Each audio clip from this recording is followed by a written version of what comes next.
folks, welcome to part 3 of this video, the recording process. The first thing you want to do here is to make sure that your recording resolution is set. To do that, you go up over here on the status bar if it's already showing, where it shows you record format, and I click on that, it will show me the project setup window. This will allow me to change the sample rate and bit resolution.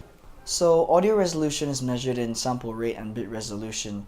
Just as you have resolution in videos such as 1080p and 4K, audio resolution is measured in hertz or kilohertz, which is your sample rate, and bits, which is your bit resolution.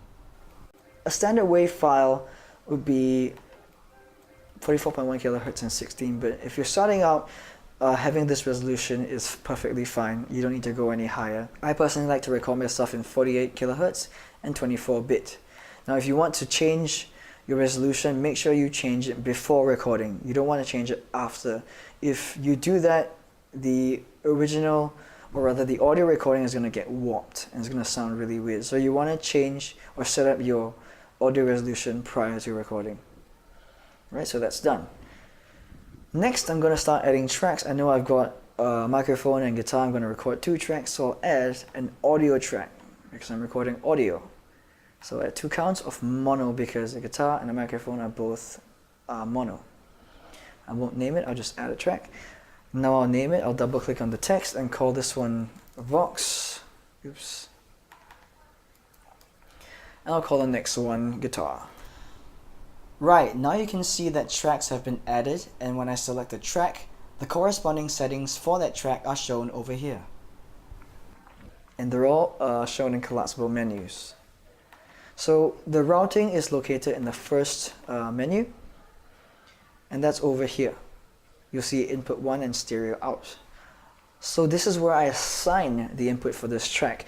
Now a track can receive from any input on your audio interface. For example, if I have an interface that has got 4 inputs, it can receive from any one of those 4 inputs. I just have to assign the input source for this particular track. So the input source here is input 1, which is correct. You see input 1 and 2 over here.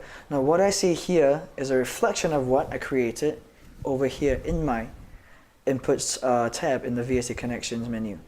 So this is why this is so important. Whatever you create here will reflect over here in your track input source.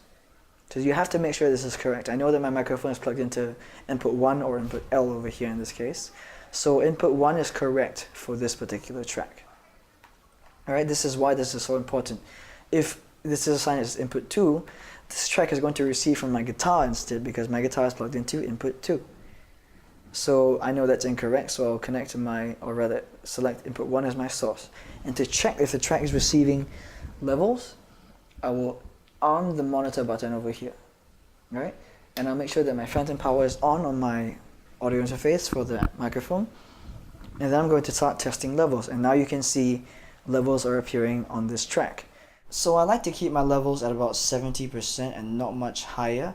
The reason for that is because you want to give yourself some room to get louder, because sometimes when we sing or play guitar, there's certain parts of the song that may get louder, like the chorus, so you want to give yourself some space to get louder.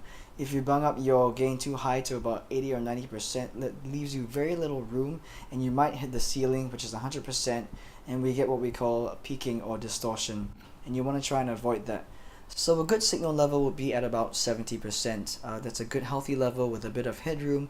You don't want something that's too soft as well, because you want a good healthy loud level and not something that's too soft or too loud. And now I'm going to go ahead and do the same thing for my guitar track. So I'm going to turn on the monitor button, and as I said, my track, or rather my guitar, is connected to input 2, so this has to be receiving from input 2. Right now you see levels because it's receiving from input 1, and that's the microphone. That's incorrect. I'm going to select input 2. So now I've lost all signal, but when I strum the guitar, I've got levels going in. So again, I'll just adjust the input gain of this input accordingly until I get a healthy level. And I'll play the guitar a little bit just to see if it's at a good level.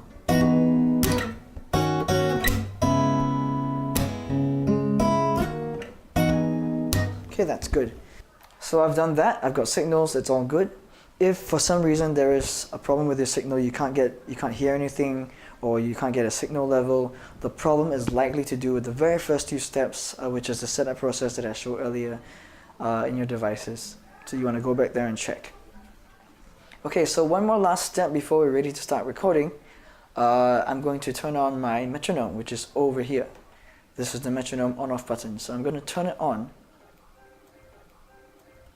So do note that the metronome is just purely a guide. It will not get caught up in your recording. So I'm going to hit play and you'll hear the metronome. And there's the metronome playing. So what I like to do is I like to play my guitar along with the metronome to see if it's too fast or too slow, and then adjust accordingly before I record. So I know that the song I'm about to play is not 120 BPM, right? This is the beats per minute value over here. So I know it is about 75, so I'm going to change that to 75. Hit enter. And I'm going to hit play again. Okay, and that's much slower. And I already know that that's roughly the BPM of the song. So I'm going to set that up. And I'm going to bring the cursor back to the start.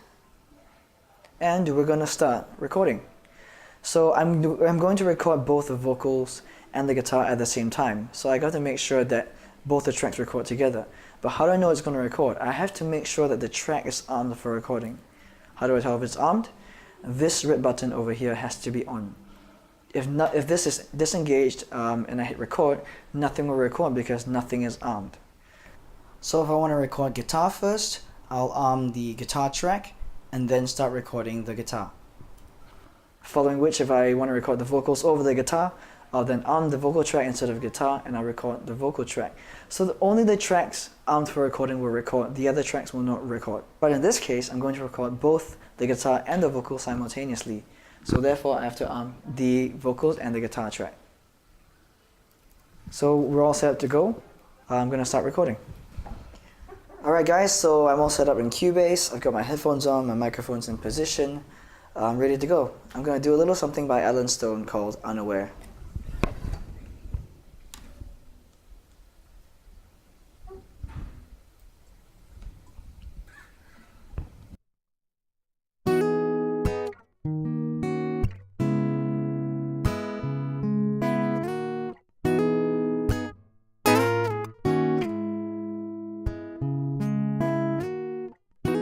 Every day the deficit grows.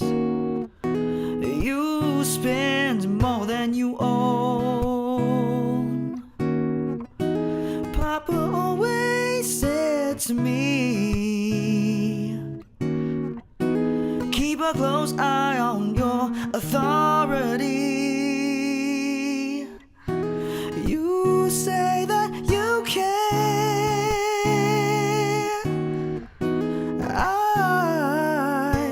Unaware. You say that you care. I was unaware. No, all you do is push, pull, tear. We can't stretch any farther. Push, pull, tear.